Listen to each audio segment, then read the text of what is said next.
এই ইকোনমিক রিভিউতে কি বেরিয়েছে? দেশের আম জনতা, সংখ্যাগরিষ্ঠ মানুষের আয় কমছে। মধ্যবিত্ত, নিম্নবিত্ত, গরিব অংশের মানুষ,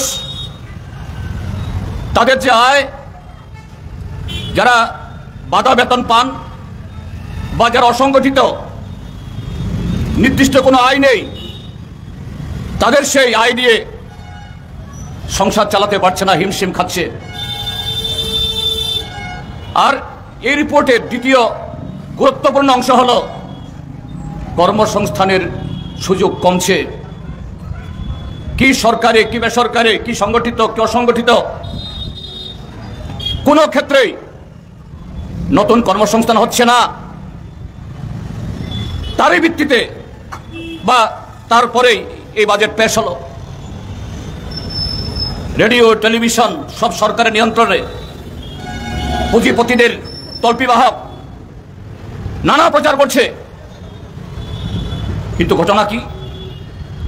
বাজেটকে দুভাবে দেখতে হবে। একটা হলো অঙ্কের হিসাবে, গেল বছর কত বরাদ্দ ছিল, কত খরচ হয়েছে, আর আগামী বছর তার বাজেট প্রস্তাবনায় কোন খাতে কত টাকা বরাদ্দ রাখা হয়েছে, কিভাবে খরচ হবে, এটা টাকার অঙ্কে। দ্বিতীয় হলো যে কোনো বাজেটে যেটা গুরুত্বপূর্ণ, সরকার দেশের সেই অর্থনীতি, সামাজিক হোক, অর্থনীতি হোক, তার বিচারে কোন কোন ক্ষেত্রগুলোকে, কোন কোন অংশের জনগণকে তাদের বিকাশের জন্য তার অগ্রাধিকার কোথায় দিচ্ছে, সেই হিসাবেই কোনো বছরের তার বাজেট প্রস্তাবকে দেখতে হবে।